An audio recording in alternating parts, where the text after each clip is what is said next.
Good evening, everyone. Good evening. Thank you. I love when the audience responds. Good evening. Welcome to everyone that's in the room with us tonight, and a special welcome to all of you that are joining us via live stream from locations all over the world. My name is Erin Worsham. I'm the Executive Director of CASE, the Center for the Advancement of Social Entrepreneurship here at Duke University. Now, for those of you that don't know CASE, we are a research and education center that helps to prepare leaders and organizations with the business skills needed to achieve lasting social change. But what we know deeply is that the social and environmental challenges that communities face, those challenges that we are hoping to change, are deeply rooted in systemic and structural inequities. Here in the US, for example, deep issues of race and class, of gender and citizenship, make achieving lasting social change in which all can thrive, nearly impossible to achieve. And so our team at CASE has been thinking about how social entrepreneurship and business can be more effective levers for creating an equitable and just future for all. And so when our colleagues at Ashoka reached out to us and talked about the Welcome Change series, and especially about this particular topic of race and healing, we were so excited to be able to co-host this event and to bring the conversation here to Durham. And especially for those on the live stream, you're missing out by not being here in Durham. It's an amazing city and a community that is rich in history, rich in the civil rights movement. We had sit-ins and demonstrations where the likes of Dr. Martin Luther King were here in Durham on multiple occasions. We are a city whose history and success is deeply intertwined with the strength of African American owned enterprise. In the early 1900s, the community downtown called the Paris Street neighborhood was known around the country as Black Wall Street, based on the success of the African American owned enterprises that called it home. But today, Durham is a city, like many other cities in the US and around the world, that is marked by disparity and inequity, but also, like the Ashoka Fellows that you are going to hear from tonight, is driven by innovative thinking and by a passion for achieving social change for all the members of our community.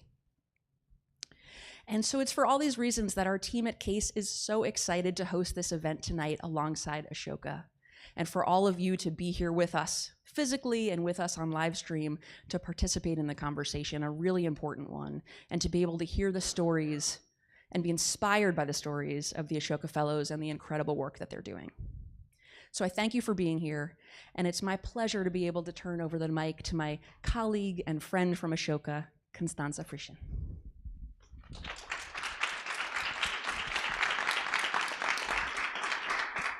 Thank you so much, Erin. Thank you, everyone. Thank you for coming and joining us tonight. I am Constanza Frischen. I'm the Executive Director of Ashoka in North America. And let me say up front that I feel deeply sort of inadequate to talking about the topic of race and racial healing tonight, because A, I'm white, and second, I'm not American. I'm a recent immigrant. I came to the US 4 years ago from Europe, from Germany, where we have, especially in Germany, our own background and history and baggage of, dealing with others, and I'm alluding to the Second World War and the Holocaust. And so for us, the notion of the other has been construed around concepts of religion, ethnicity, and language. And so when I came here, against this background, I thought, all right, like this thing of race can't be too challenging to deal with. And then I learned. And then I started to sort of unpeel the layers, or others unpeeled the layers for me. And, and I realized the challenge and became very humble. And I want to tell you one of the metaphors that really helped me sort of understand the concept of race and inequity here is the concept of the groundwater metaphor. I don't know whether you guys have heard of it. I actually learned of it thanks to Case, who in turn got the metaphor from the Racial Equity Institute. And I use it when my folks back home call me and ask me, like, what is going on in the US? Can you sort of explain a little bit, like this race thing and Trump and all that? So the groundwater metaphor, it basically speaks to, imagine there is a pond or a lake, and there is a fish swimming like belly up in the water. The fish is dead. So you would think, all right, the fish probably was old or sick or whatever, you know, and you move on. If there were 5 dead fish, you might think the same. But if there are 100 or 200 or 300 dead fish, you know, you might start to think, aha, perhaps the problem is not the fish, but the water. But what happens if you see there are like 5 or 10 or 20 lakes? And the same problem is apparent everywhere. There are hundreds and thousands of dead fish. Well, perhaps the problem is in the groundwater. And I think that metaphor alludes, you know, to the systemic dimensions of the issue we are going to be trying to shed on light tonight, not to come to any conclusion or any solution, but sometimes, you know, walking the path can be part of the goal of getting there. And with that being said, I'm really honored to hand over the mic to my colleague Annie Plotkin-Madrigal, who's going to be hosting the conversation with 4 of our fellows, Steve Miller, Kara Bobroff, and Lennon Flowers, and Imran Khan. Welcome them on stage. Thank you.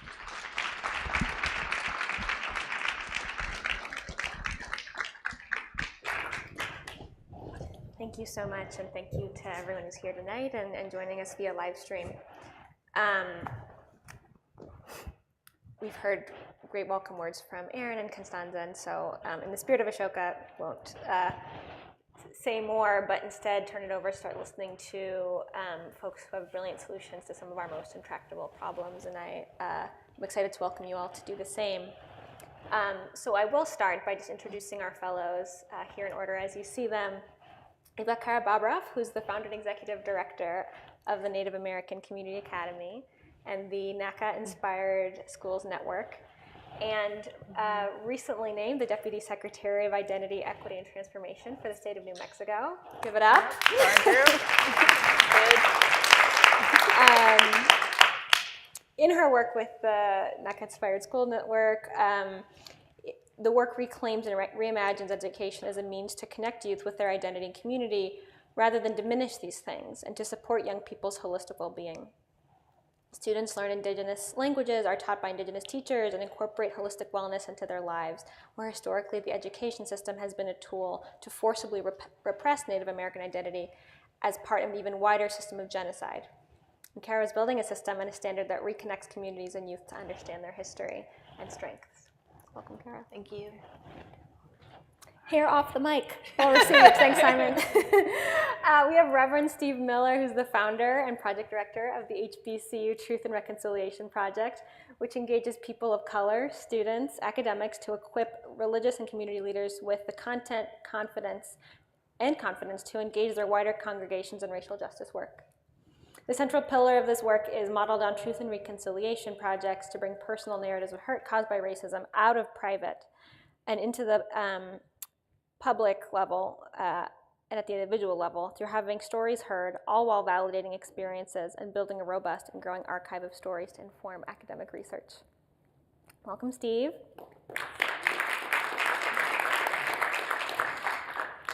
And we have Lennon Flowers, who is the co-founder of the Dinner Party, which builds ongoing peer-driven community at scale for 20 and 30-somethings who have experienced major loss, and is also the co-founder of the People Supper, which aims to do nothing short of repairing the breach in our interpersonal relationships across political, ideological, and identity differences towards a more civil discourse.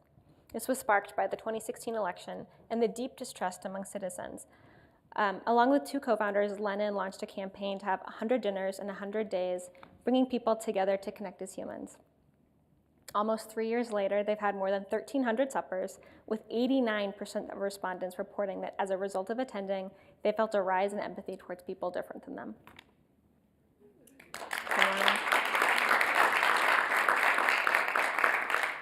And we have Imran Khan, who's the co-founder and CEO of Embark, which is a 3-year program that provides community-driven, experience-based learning opportunities to low-income high school students to inspire and prepare them for college and career success. While he was teaching in one of America's most dangerous high schools, Imran came to understand the extent to which students were isolated from their city and the many people, institutions, and the impact that had on their performance, plans, and identity. The experiential learning curriculum takes students across the city and builds capacity in change agency, collaboration, career preparedness, all while reconnecting one of the most segregated cities in the nation. So welcome.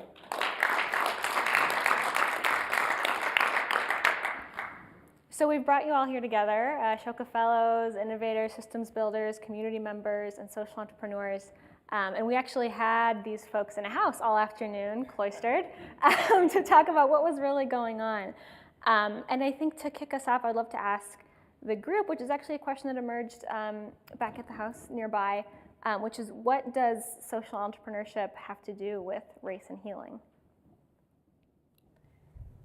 So good evening, Yate, Kara Bobroff, Yunishe, Ashin, Ashli, Natani, Bashashin. Good evening, my name is Kara Bobroff. Thank you for that introduction, and thank you all for joining us this evening. I'm Navajo and Lakota. I'm Navajo on my mother's side and Lakota on my father's side. And grew up in Albuquerque, New Mexico, where NACA was founded and is right now. But I just want to say that, and then also hope that we can just recognize any indigenous people connected to this land this evening, as well as we think about these things that we'll be talking about. When I think about the intersection of social entrepreneurship with the work related to racial healing, to me it seems that it's a collective, it's a collective effort of really understanding who we are and where we come from, bringing those things together and redefining and rebuilding something that actually works for our students and families. So when I think of the Native American Community Academy and the community that came together, there was a lot of experiences that for generations existed in relation to the school systems that our students and families were experiencing. And through those experiences, we started to understand both what worked and what has not historically worked. And there was an aspect of not necessarily, it wasn't an intentional effort to say let's talk about these things in order to move through them or to identify them, but every single person who came together, and over 200 community members started to talk about what do we want to see different for our community. And through that, they shared their experiences connected to education, and it was one of the most powerful experiences I've ever had in my entire life. We all have those different things that have happened in school settings that have either affirmed who we are and supported us and promoted a really healthy aspect of our community and success. And we've also had those experiences that have diminished, maybe made us feel marginalized or less than, or almost shut us down in academic settings, as early as kindergarten all the way through high school, all the way into college. And so as people came together to talk about those things, it was really evident that there was a need to innovate and a need to create something that was different outside of the current system. Since then, we've launched an Indigenous education movement that's an educational system that's part of any public education system, as well as the Bureau of Indian Education, and then also thinking on a larger scale, how do we start to do that for all students? So to me, the intersection is people coming together to really realize something that's a vision for something that's different, that is grounded in who they are, where they're from, and what it is that needs to be transformed personally for youth, as well as families, as well as the community overall. So that's the intersection of those things in relation to the work that we've been able to do. Yeah, I think in many ways, social entrepreneurship is a funny word in some ways, because I think a lot of us that are in the Ashoka Fellowship and many of the amazing leaders I get a chance to hang out with and share ideas with have come to the work in very different ways, but usually through direct experiences and direct life circumstances. And as a result of being embedded and steeped in certain issues, then create solutions to those or create innovations when they can't find one. And typically, like for myself, it's born out of love. And so, for example, when I was teaching at Harper High School in the south side of Chicago, pretty tough environment. I taught there for 5 years. I saw some really intense things, and I always had this idea that because I grew up a minority in the city of Chicago, my family were immigrants, and I had my own experiences with poverty, and that I understood what it meant to be in that state, and that all I had to do was become a teacher, dedicate myself for a couple years, change a bunch of people's lives, get into that classroom, and boom, college dreams, life dreams, generational change, like that. That was what I was planning. I thought I'd give them a couple of years. And then I got in there, and then I realized, oh my God, I don't know. I had no idea what that actually meant, what poverty and violence looks like in these different instances. And so when I was there, I'm in charge of hundreds of kids' lives every day. Hundreds of students pass through my classroom doors, sit at the desks in front of me. And being a social entrepreneur, whatever that means at that time, for me was, I love these people it's my responsibility to take care of them and be their teacher and their guide. I'm gonna have to figure out everything I can to know about what's happening, what are the challenges, how do I support them, how do I help them, how do I listen as deeply as I can, and then how do I find everywhere I can the assets and the solutions that they need, and if I can't find them, damn it, I will do it myself. And that, I think, in some instances is sort of like, when we think about social entrepreneurship and I think racial healing, I think we all of us Ashoka Fellows that are sitting here have a similar story, where we're sort of pushed into that space. But for us, it's about then creating solutions to problems that we are experiencing or have been close to, and then thinking about how we create solutions that include as many of the people and are deeply steeped in the area from the people's perspectives, build solutions that then work not just for them, but for other people in the community, and figure out a way to create solutions for our kids or our communities that then benefit other parties, so that it can flourish and grow. And I think as we look at this issue of racial healing, it plays through education, it plays through politics, but it's going to require experiences, direct interaction, direct experiences and proximity to the issue, and then it's going to require new changes or new ideas and new solutions, because our society continues to evolve, our problems continue to evolve, which means we need to continue to evolve solutions, and oftentimes it'll thrust more and more of us into the social entrepreneur title to create solutions.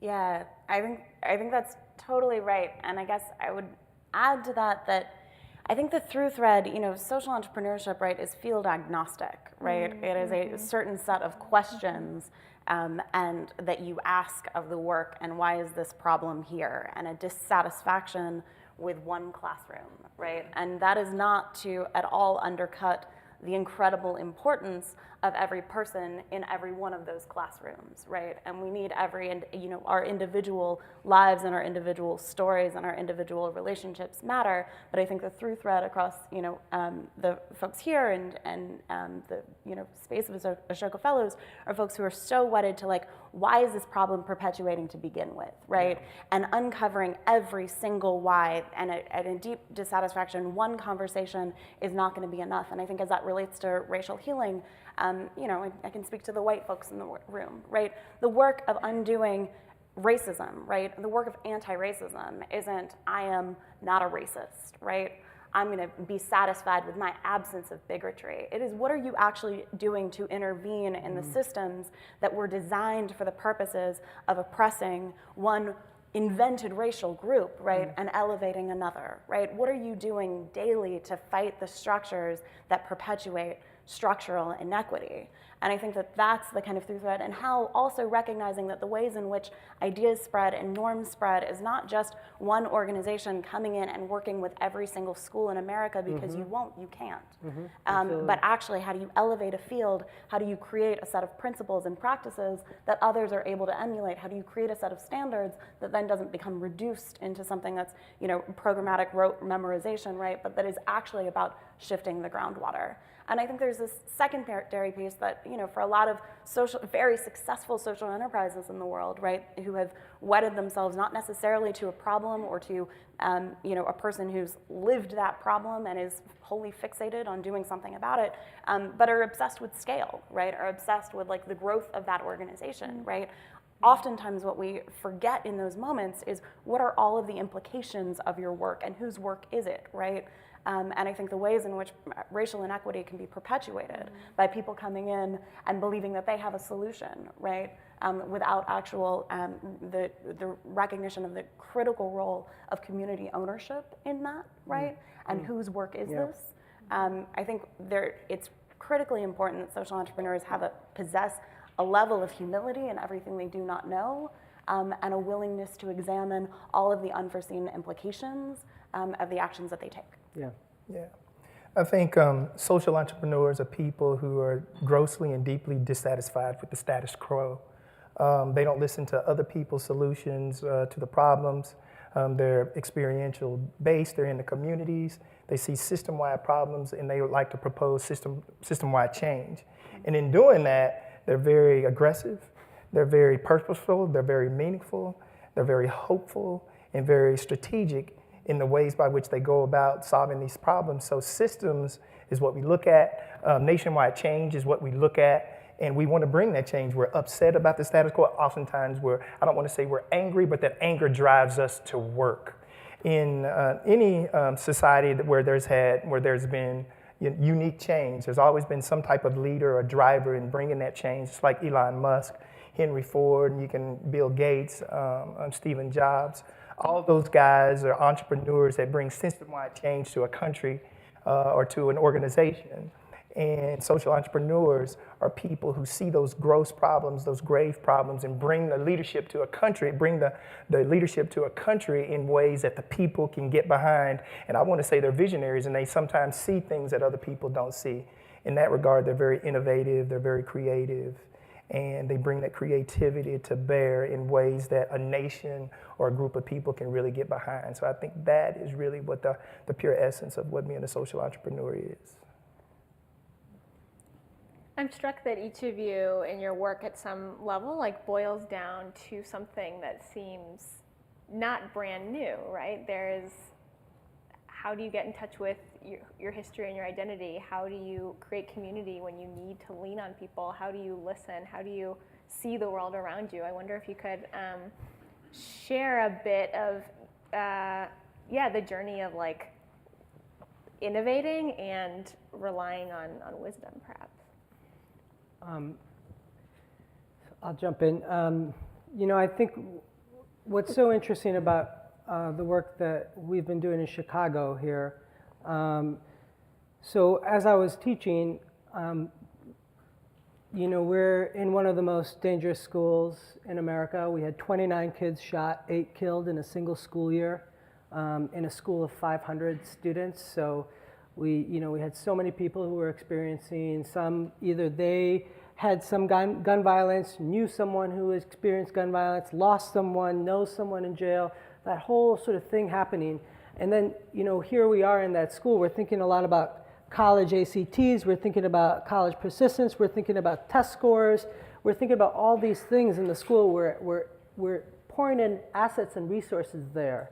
And yet, you sit around and I quickly start to realize when I ask my students if, any of them had been in a grocery store, and you quickly find out that I had classrooms full of kids who had never been in a grocery store, who had never been to the lake, even though it was 4 blocks away, or 4 miles away, students who had rarely ever left beyond 4 blocks of the neighborhood, I had a 15-year-old boy who had never set foot in an elevator.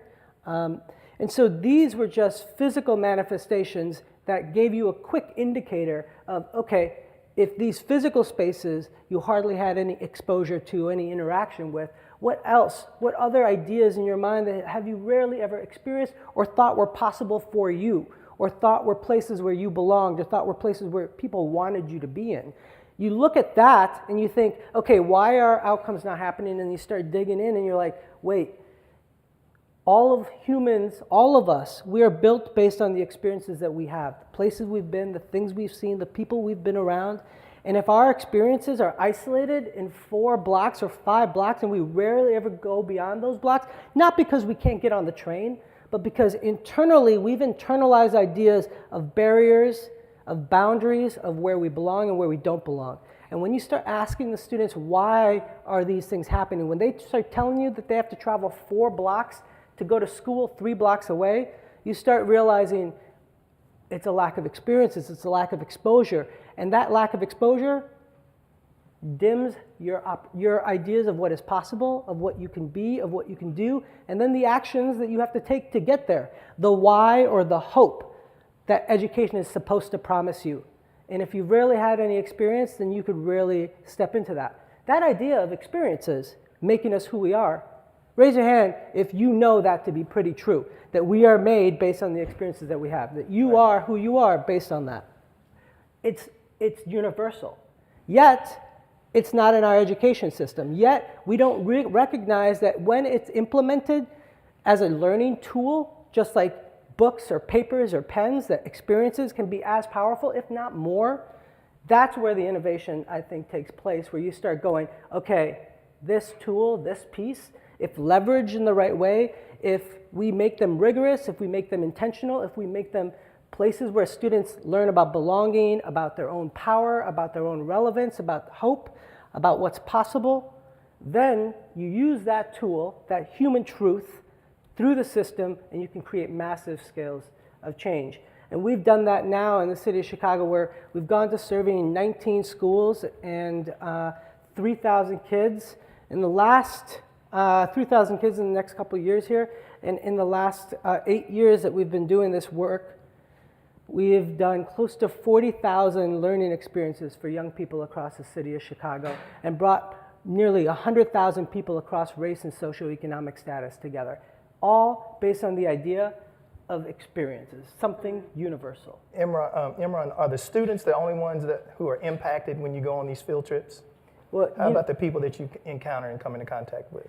Yeah, I mean, I think, Steve, thanks for, I think, you know, it's interesting because you and I, as we think about our work, there's so much similarity because in some instances, I began doing some of this work, but it really got picked up by all these other teachers who basically raise their hand and go, wait, you're giving kids like exposure and experiences, we want that too for our students, so we started to figure out how to get it to them.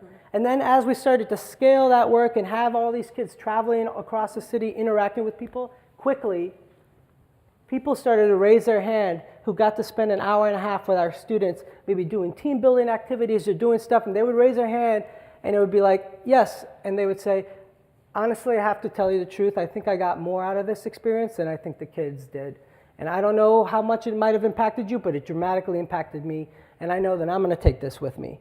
And what I realized, and what we're realizing, is that the isolation or the lack of experiences is on both sides, and until we're able to create systems and mechanisms that start making humans interact at scale and intentionally, we're gonna have massive, massive isolation that's gonna create real problems. And we have to recognize that it's not just our students, but the benefit is on so many sides, Yes. and the need Yes. is on all the sides as well. Yes. Yeah. Steve, go ahead, Lennon. Yeah, no, I mean, I think like everybody in this room can nod their head that experiences make the difference, right? Being in relationship with one another changes what you assume of one another, right? But the challenge is like, okay, so why isn't that the case? Why isn't that the norm for every student in our education system, right? What is keeping this out, and then how do you actually fix that? That's the innovation, you know? I think all of the innovations are like methodologies, right? It's a how process, right? You know, our work is around you know, dinner and the oldest ritual in every single one of the books, all right? We did not invent this thing. Right. And I want to be very clear here. Wait, you didn't invent dinner? I didn't invent dinner. I did not invent grief, you know, lo and behold. But I think the kind of question for us, right, is how do you use, and in the end for us, dinner, we don't really care that much about it, right? You know, like I'm not fixated on what's on a plate, you know, and that it's Instagram qualities, you know, or anything like that. I'm a pretty mediocre cook, you know? But I think like dinner as an invitation, right, something that is familiar to people, right, is a vehicle for reducing access, right? Or for increasing access, reducing the barriers that prevent people from having conversations, right? There are conversations that we can have, when you can pick up a fork and, create a moment of pause, right? There's a familiarity and intimacy to this that actually allows us to like breathe a little bit more, a bit differently, right? And to be with one another, to see one another differently. And I think for us, the kind of question is, why the hard thing, right, isn't getting people even to have an intimate kind of conversation, right? Like if you want a better conversation, ask better questions, right? Let's not talk about issues and the things that you pulled from the headlines or the weather and all of the things that we do to make small talk, right? Let's actually talk about ourselves, our stories, our lived experiences, what has shaped us into the people that we are. You can generate really meaningful conversation and connectivity there. The hard thing is actually generating relationships that stick, right? Because if relationships are the product of time, you got to keep people coming back, right? What is the conversation that you have the second and the third time as you get to know each other's stories that you couldn't have had the first time you were sitting down with a stranger, right?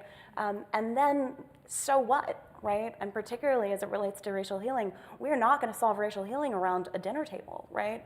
At the same time, there is a very famous kind of adage that change moves at the speed of trust. And I think so often we get fixated on, the structure, the framework, all of the kind of like policy points, right? Without recognizing that change is done in relationship.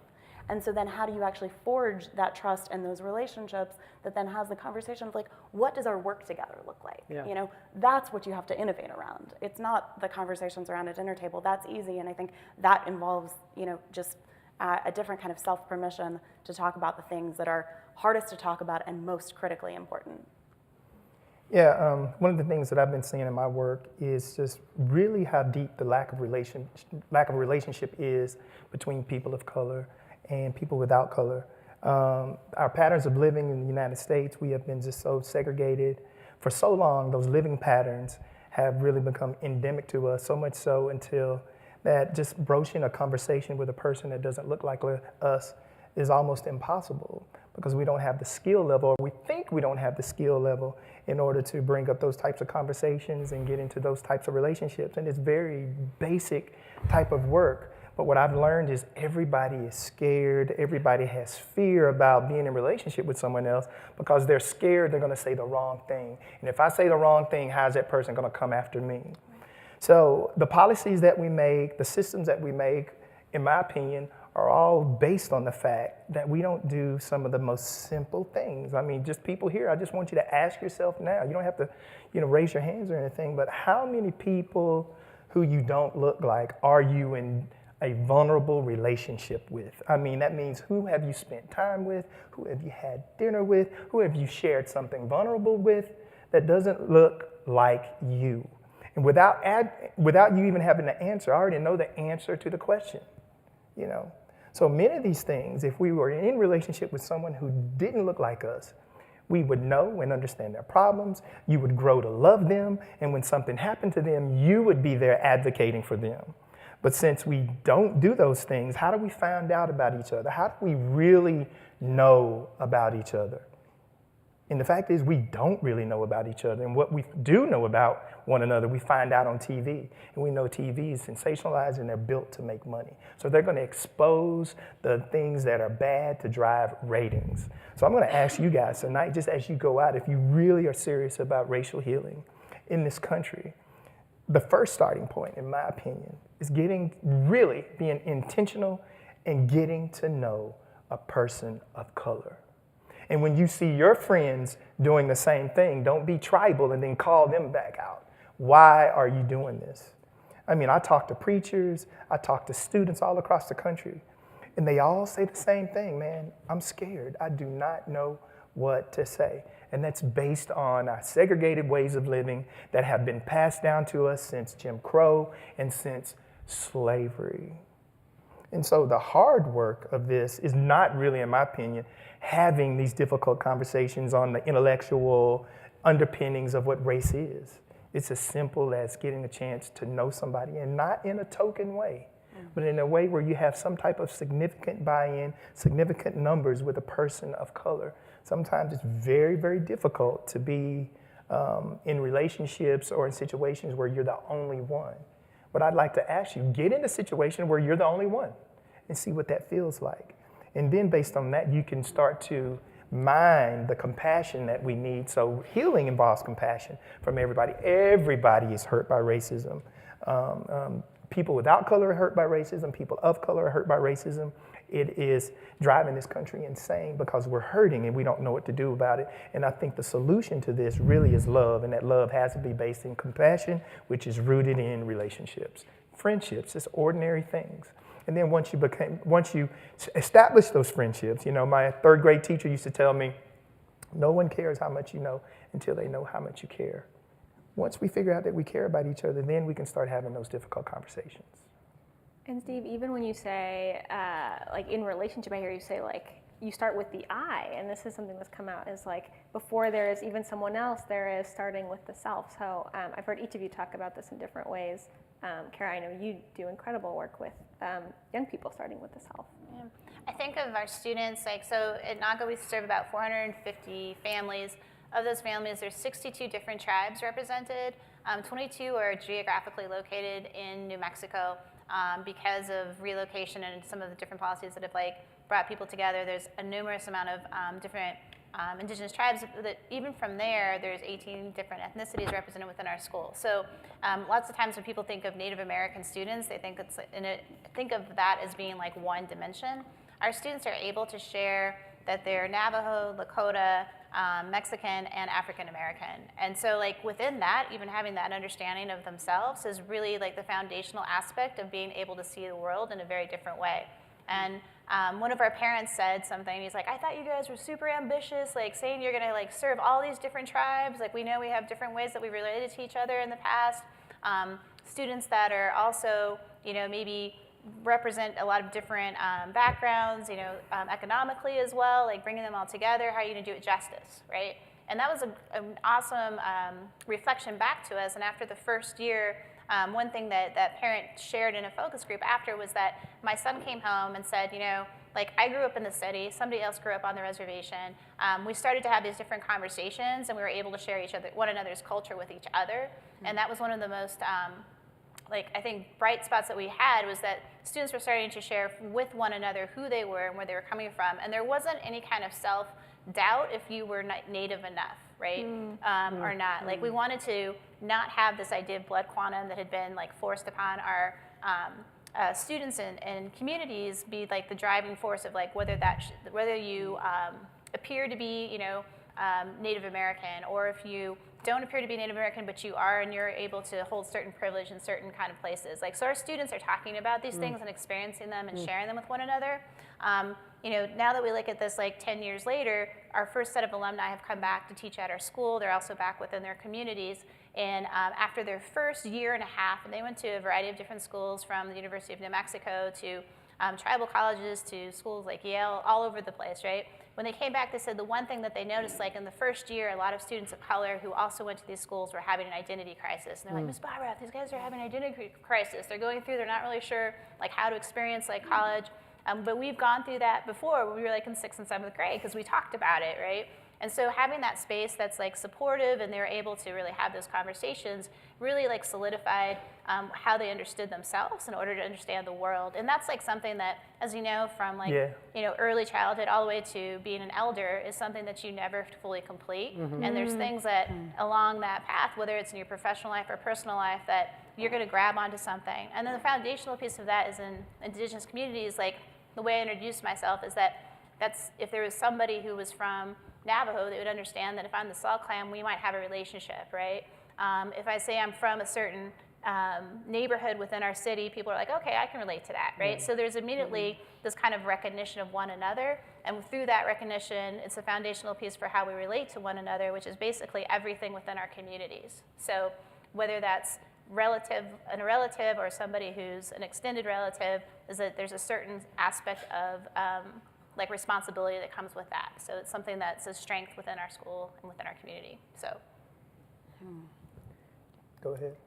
It makes me think a lot about, so, you know, I think when you're doing work with students in city of Chicago, or interacting with so many folks outside of the school and then bringing folks into the school, our entire we start sophomore, junior, and senior year, and we serve them with 8 to 10 field experiences outside of the classroom, a bunch of folks coming into the school as well.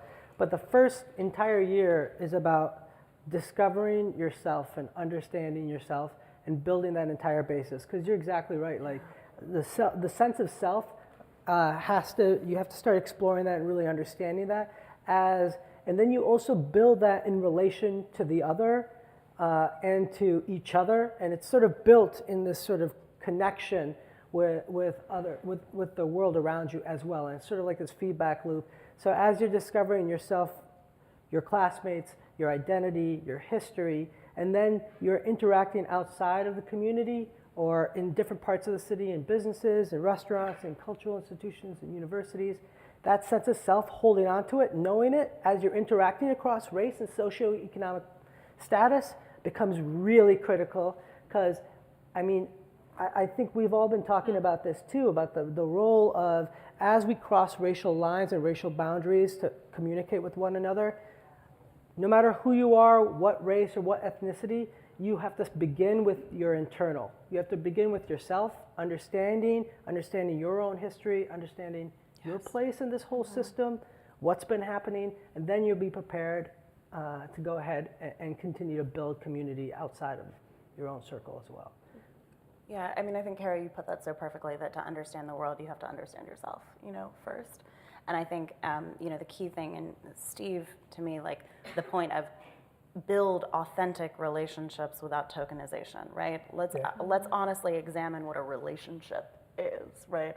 And a relationship has reciprocity to it, right? A relationship is seeing and being seen fully, right? And I think that there's what I would warn against is any white person in the room to go out and find your new black friend, okay? As the step one in your work in undoing the project, in undoing a histories long project of racism, right?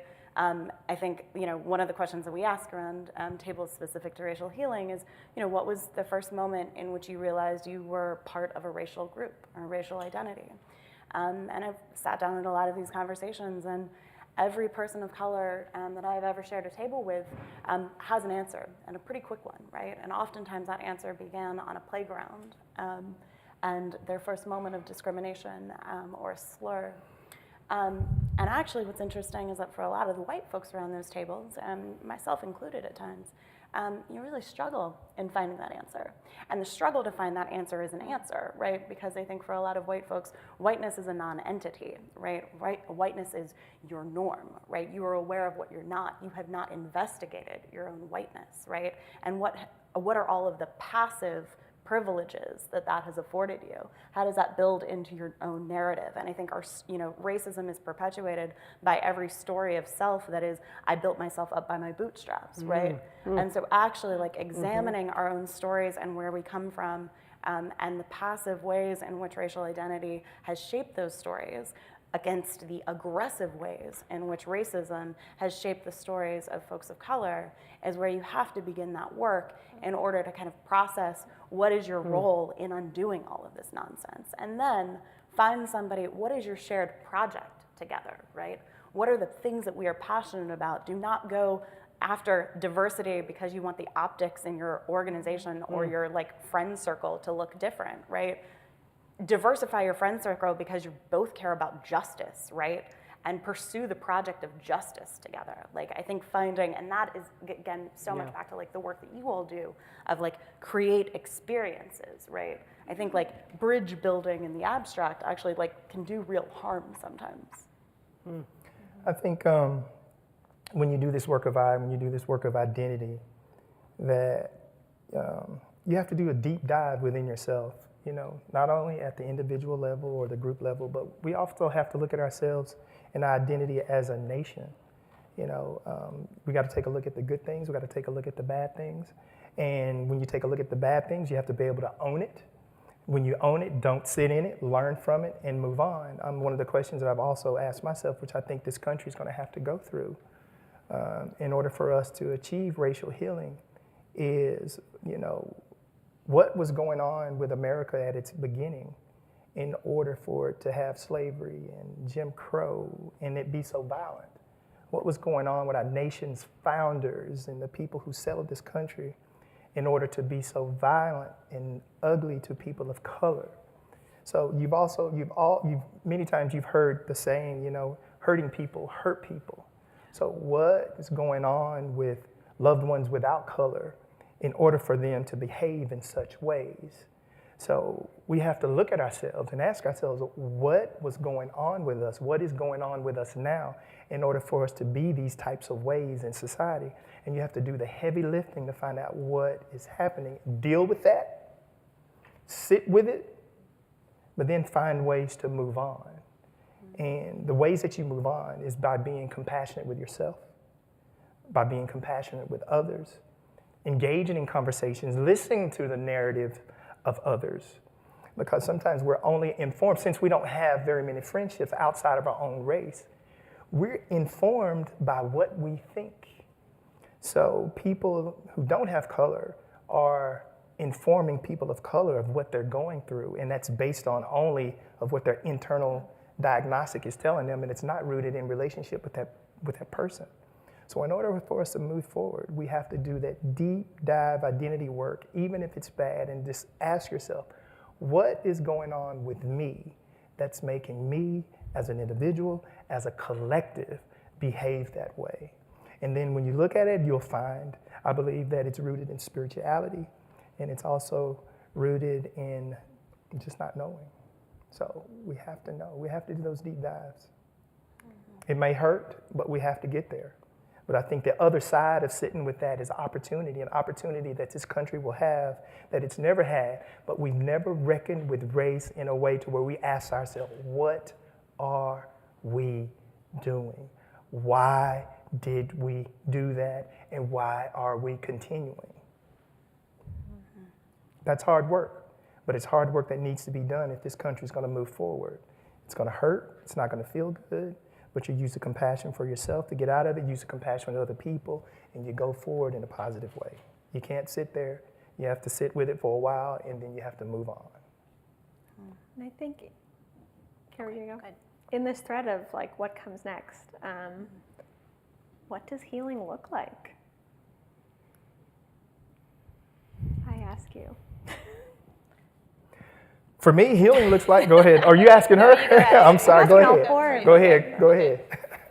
What does healing look like? I think that it feels like ultimately like a transformational experience, and I think of this within the aspect of the youth that we work with and the families that we work with. I think that there's something that shifts within a person's overall well-being, and it's something that you physically feel, it's something that you feel emotionally, spiritually, that is connected to something internally that's changing. So I think there's like an aspect of that. And then I think there's collective healing. It's a reconnection with oneself that maybe has been damaged and or like hurt in some way. I see that with our families who come to the school and say, you know, I didn't have this in my education, and I want to make sure that my son, my grandson, my niece, my nephew have that in theirs. And you can it's almost like you can feel it. It's hard to name it, I guess, in a way, and describe it, but we see it when it takes place, and you can see a sense of relief and a sense of like physical being that changes and something shifts in people when they're able to connect to our school and realize that, you know, academic performance, culturally like relevant education is as rigorous and even more so because it's really developing people as people, right? It's not just about hitting an academic goal solely, it's about a whole change in oneself. But when people, the first time we opened up the school with like, you know, 2 different songs, you could see that there was a sense of relief and a sense of almost like grief that something had been lost, but now people are reconnecting with it. And once there's a sense of grief that they have, that we've worked through to, you know, either to collectively or as individuals, and then we move to a different place, then it's like a place of joy and a place of like celebration, a place of like being able to stand and really articulate a vision for the future. And I think that's when I see our students at their strongest. A student whose family said, you know, Chantel, for the first 5 years in school, never talked. And she came to NACA, she's like, in the first 4 years, she never really, 4 months, her mom said, like, yeah, she would never say anything in her school before, but now, like, she's talking all the time, and she's telling us all these things. She's, like, active in this and doing this. It's like something changed for her in that setting to where she felt like, I can talk about what I care about. I can talk about, I have friends, I can have a family, I have a sense of drive and purpose, and this person's now out of college. And so I think of, like, that's not an atypical story for students who have been shut down in some way. So the aspect of whatever it took for that individual to heal is very much something that changed the trajectory of who she was and who she always has been. It's just an opportunity to move forward in that way. So that's one example, but there's lots of them for sure. It makes me, every time I hear you talk, it surprises me like how similar some of the stuff we are working on, and so I'm blessed to get to share these stories actually with all of you guys here and to talk about your work. And it makes me think, this story makes me think of, I remember when I began to realize that, like, students had never been in a grocery store, and I was like, I decided to get extremely ambitious and go kind of extreme as I tend to do, and I'm like, I'm gonna take you all to Whole Foods. And that might be a bit over the top. But I remember when I was like, I was getting a field trip together, we're all gonna go to Whole Foods, and I remember Malik, he is a linebacker in the football team. And I'm like, why are you not going on this field trip? I've been working hard on this. It's going to be amazing. We're going to eat all this food. We're going to see all this stuff from different parts of the world. It's going to be great. And he finally told me in like a really sort of sort of way, Mr. Khan, I'm not going down there and making a fool of myself. We don't belong over there. And I'm just not going. It's not happening. Don't ask me again. And I remember at that moment, I was like, what do you mean you don't want to make a fool of yourself, that you don't? And that's when I realized that the barriers and the boundaries that are separating us, so much of that is internal. And if we believed that we belonged on the other side of a fence, there's nothing that would stop us from climbing it. If we thought our families would be better, if we thought that our future would be better, if the people we loved would be better, we would climb those fences, but it's the internal ones. And it makes me think a lot, as we think about that, why that happens. It happens because of systems and paradigms that are in place about what does it mean to educate young people. It means that you put them in environments highly restrictive for 18 years, and you've got thousands, hundreds of thousands of students who, one, don't have a curriculum that focuses on their own identity, understanding themselves, their history. Two, doesn't recognize that if you've been in school for 18 years, we have given you our children, and you haven't made sure that they've seen the lake, even though it's 3 miles away, or been in businesses, had access to universities. I mean,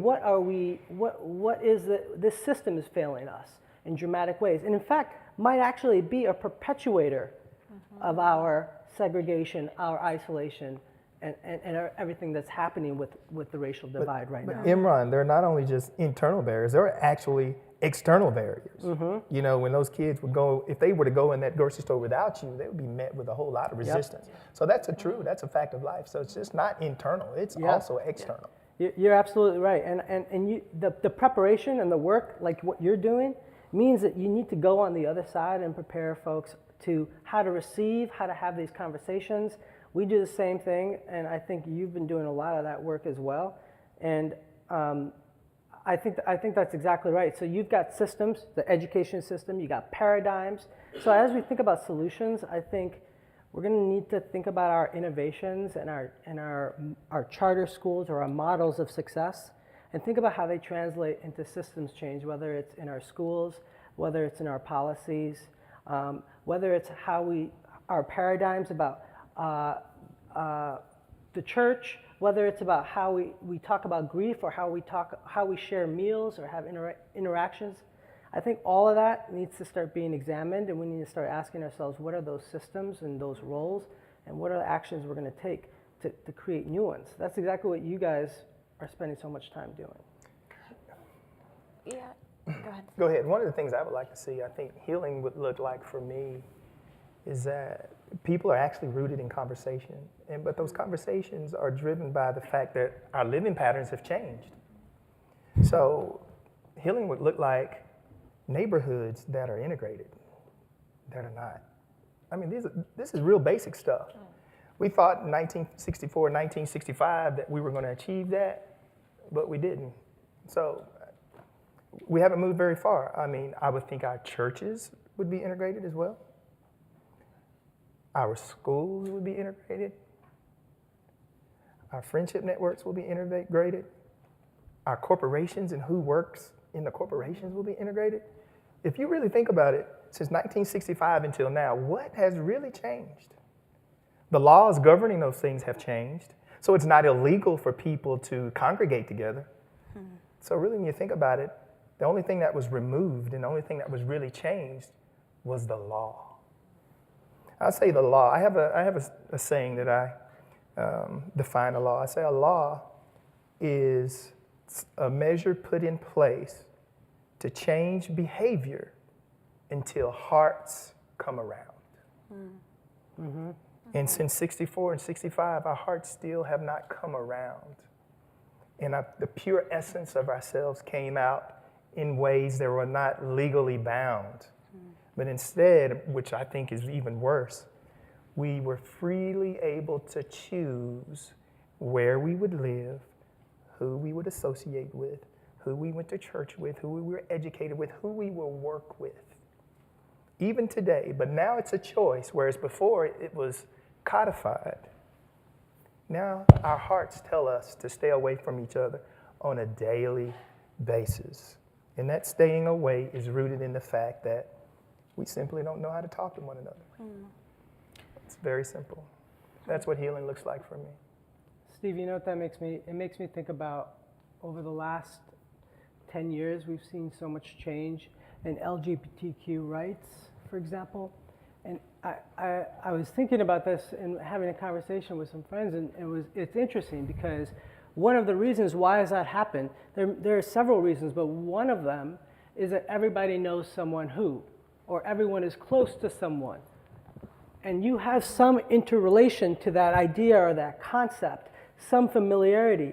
Everyone can't say they know someone who's been shot or killed from gun violence, know someone who's incarcerated, know someone who's homeless, know someone whose family has lost a loved one because of violence or these issues.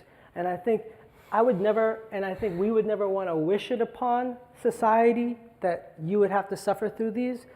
But I think it's a similar thing that you're saying, in essence, like until we know one another and can share each other's stories, until we are part of a family like that, where we could feel that sort of thing, we're going to have issues. We're not feeling each other. I think that's totally right on. And, you know, like, what is healing? It's a journey and not, I don't know, I really struggle with the kind of idea of like, what does healing look like as an end point? And I want to sit with that, right? And maybe it's my incapacity to imagine differently, right?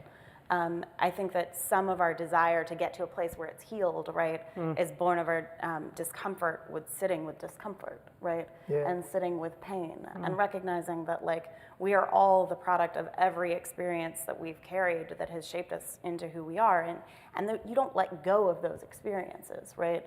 You integrate and layer one on top of the other, and at some point, you know, your pain can either be the poison that holds you back and keeps you quiet, or it isn't, right? Or it is the story of like overcoming and resilience and the discovery that like you were stronger than you could possibly imagine. So I think if healing is, you know, nothing short of what does it look like to be wholly unafraid of ourselves and of each other, right? And the kind of pathway to that, right, it feels like it is both, you know, Audre Lorde has a beautiful quote, and I'm going to butcher it if I try to do it directly, but the essence of it, right, is that our differences aren't the problem, right? It's our inability to appreciate and celebrate those differences, right? So I hope that healing is not, trying to find sameness, right? Or reducing us into, I think we encounter this all the time in conversations around grief, right? It's born of good impulses that people want to identify with one another. You want to say, I understand. So your means of saying I understand when you're, met with a story of somebody whose, partner just died tragically is, I just buried my dog, and it is not to say that you did not feel deeply for your dog, right? But in that moment, what somebody needed was just to be held with like the unfixable reality, right? And that is healing. Healing is not trying to find like the fix or, identification. It is a recognition that like what I can see in you, what you are vastly exceeds what I can see in you, right? And our lived experiences and the bodies that we live in and the backgrounds that we come from inform our experiences in ways that like I can never fully appreciate what it is to stand in your shoes, right? And that's part of the power of healing too. And I just, to echo again and again and again Kara's first point that like what healing isn't is individual, healing is collective. Yeah, I think that's a good point. We when we have emotions, we cannot fully embrace our whole emotion unless we embrace that emotion with someone else. So if something good happens to you, what do? Do you retain that emotion and not share it with someone? Something good happens to you, you run to someone and you share that, then you can fulfill the same or the full emotion. Same thing with healing. In order for us to heal, we have to do that together. It's not a process that you do alone. Healing is not a process that you do alone, just like, thank you. We have to do that as a country, as a nation. And we're not alone in the room. We've got some folks here, and I want to make time here for a little bit of Q&A. We've got a little bit of time left before we pause the speaking part and then hang out for those in person at the back of the room. I wonder if we could get like 3 questions from the audience, maybe lumped all together, and we'll answer them all at once. We have a mic going around, so if you have a question, raise your hand. Any questions? See 1, 2.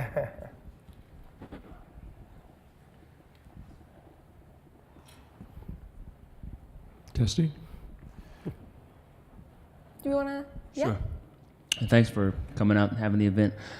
Question, my mom's from Richmond, and then I heard the story about an area in Durham being like Black Wall Street and just kind of the power that communities had when they were together.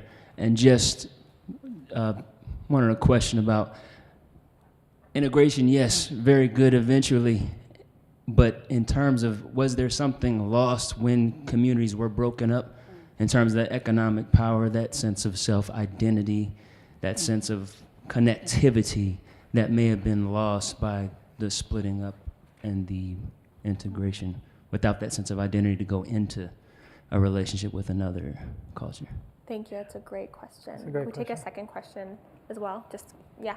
Yeah, question is, how is social entrepreneurship similar or not similar to community organizing and activism? Okay, great. A third question before we start responding. We have 2. Let's get these 2, and then we'll kind of respond back. So I was wondering, when we talk about integrating communities, how do we achieve integration without gentrification and making sure that we are being responsive to the community's needs that we are moving into? Recognizing myself like as an African American, upwardly mobile woman would also, like if I went back home to my community in Boston, be considered a gentrifier.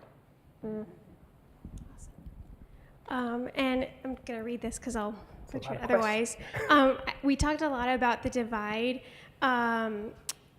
between people and creating healing by connecting people on a personal level.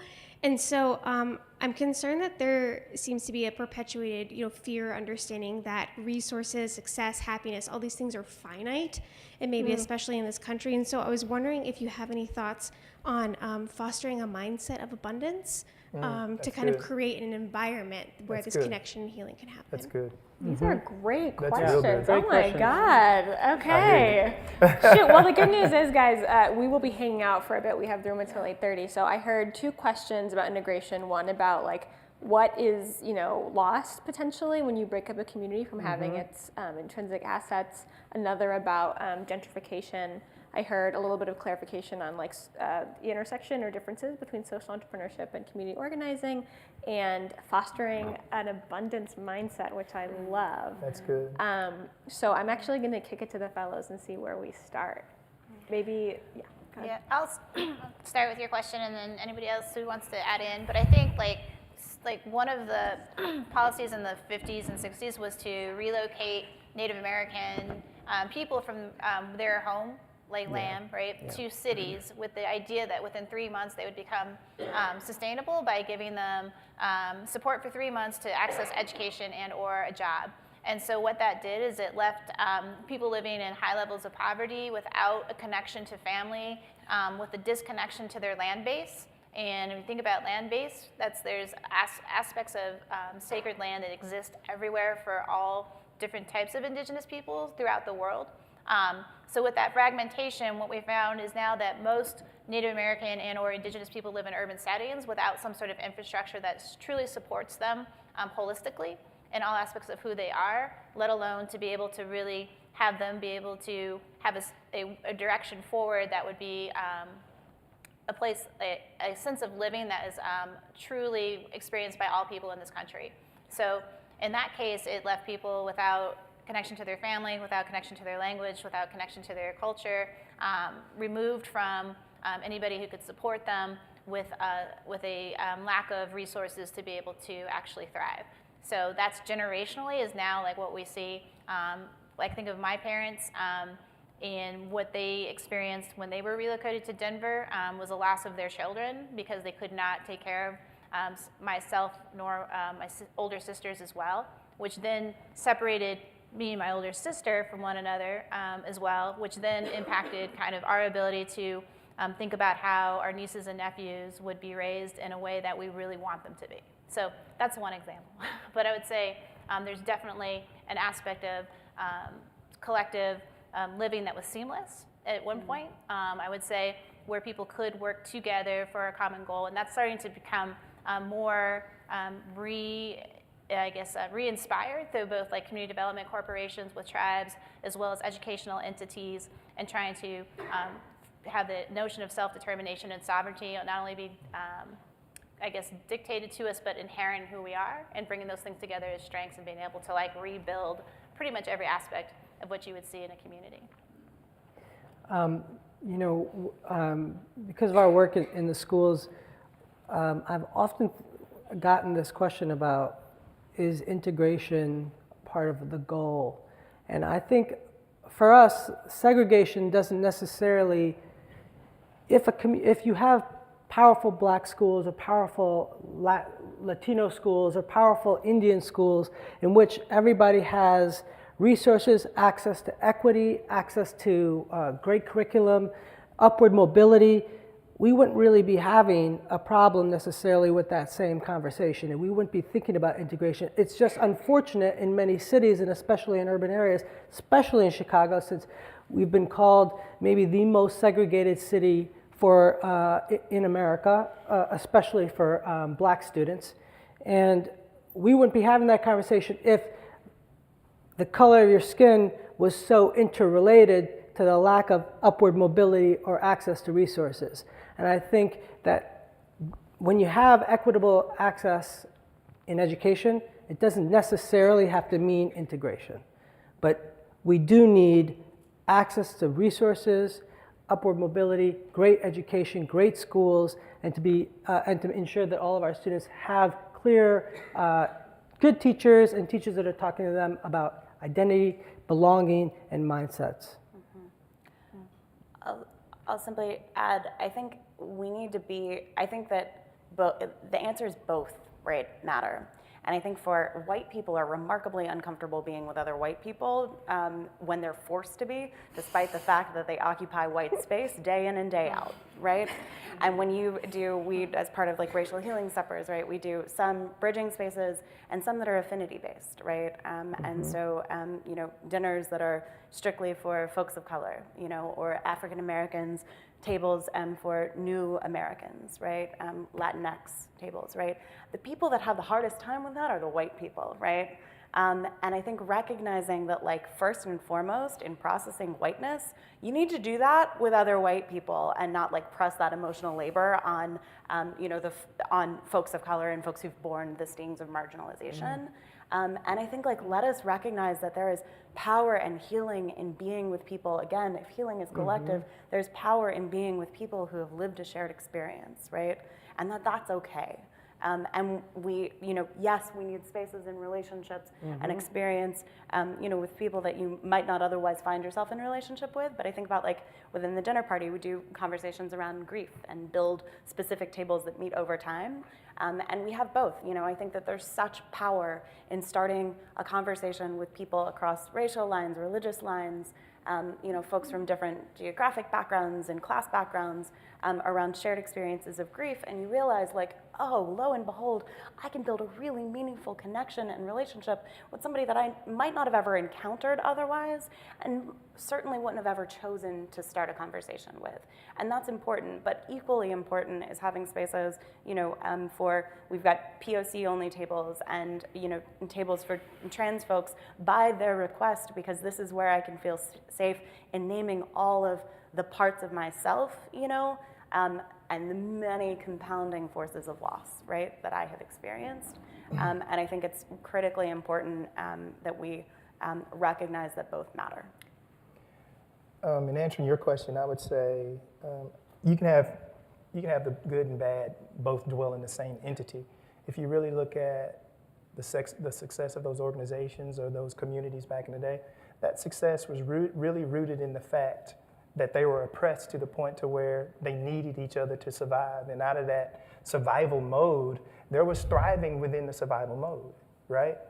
But if we're going to be integrated, and I'd like to just redefine that integration, I'd say a lack of confinement, right?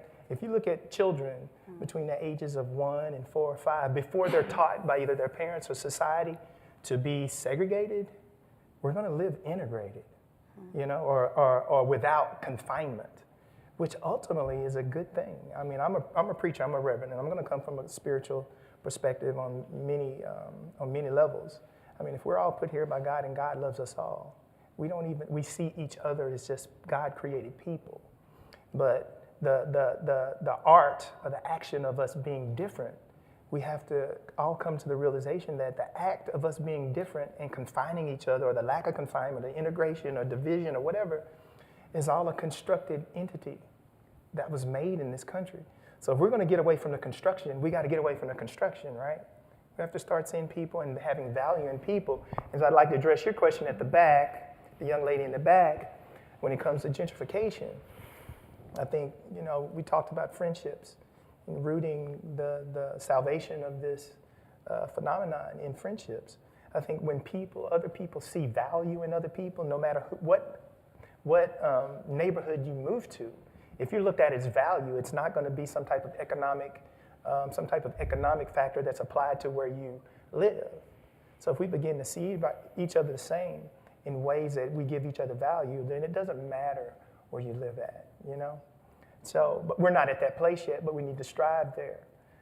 And for your question in terms of abundance, I think the biblical concept of God creating the world and creating all resources for all of us can have a place to live. If we could look at that, these are God-created resources. And if God put us here to live, He gave us enough. He gave us more than enough. And to answer your question, I think social entrepreneurship and community organizing is the same. I do a lot of community organizing as a social entrepreneur. And I think that's where I started, that's where I still am. I've just been recognized by Ashoka as being a global phenomenon, if you will. But yeah, it's the same thing. It's the same thing. Folks, we are at time, but I think it's a good note to send folks off on with this theme of abundance. So I wonder if I could get some closing notes about, fostering moments of abundance. I'd love to say something about that actually, because I think we are so often looking at our intractable issues and the things that we're facing as a society, and we, as something that is impossible to solve or something that will never get done, or we are faced with all this apathy. And oftentimes, even the people that are working on the front lines in schools, in education, in nonprofits, we have to compete for dollars with foundations and fight very hard, and we think that there's a certain pool of money and only certain people are going to have access to it. And I actually have, there was a moment maybe about 2 years ago where I decided that scarcity was a mindset and it was completely false. True. Completely false. True. That actually access to resources, access to humans, to people, to every lever that we need to create change is here. It's all about how we perceive it and how we look at it. That's good, man. That's good. I guess I think we spend all of our time focusing on one form of currency, right? Measured monetarily, without recognizing like the immense number of currencies and places from which we get value, right? And the number one of those being care, right? And the people that we love, and creating communities of care. And I think about like, what is the most abundant resource that we can draw upon that doesn't have a fixed quantity, right? And is not denied, need not be denied to anyone, right? And that is love. And so I think it can sound really, and I don't mean It's true. I don't mean it to sound like woo-woo and Californian It's or true. like, simple, It's right? true. Because as you've heard from across, each of these stories, right? Actually creating relationships and those circles of concern and a social fabric and boosting, social capital and putting each other in relationship with one another and doing so without doing harm, right? Is really difficult work. But it is fundamentally possible because there is no limit on that. Yeah, sometimes the concept of love can get real sappy and people kind of dismiss you when you start talking about love. But in this country, the person who was most successful, and he preached love all the time, and we almost revere this guy, is Martin Luther King Jr. So why we got away from that, I have no clue. I think we need to get back to the principles that he preached, that he espoused. He talked about love. And in terms of abundance, the word that I would like to associate with that is trust. And trusting that there is enough, trusting that God will take care of us. I think when we fail to recognize that, we do things, we begin to take care of ourselves. And when we as a country and when we as people begin to take care of ourselves without trusting on God, we do some very bad things. So trusting in God. Kara, last thought? Yeah, I think in relation to that, it just really comes back to the notion of community and that we are all related in some way and we have a role and responsibility to one another. And so that can go as far reaching as you can envision it and should, and then push it even further and then even further. So I guess that's the Amen. thing I would say.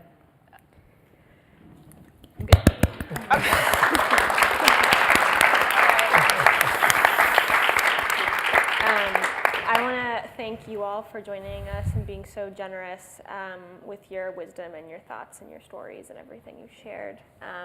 Thank you. I want to thank Case for hosting us. It's been great being here, and to everyone who came and to everyone who is joining us online. Pivoting a bit to the future, this is our third stop on tour, and we have 2 more. Next time we'll be in DC talking about what's going on in rural America.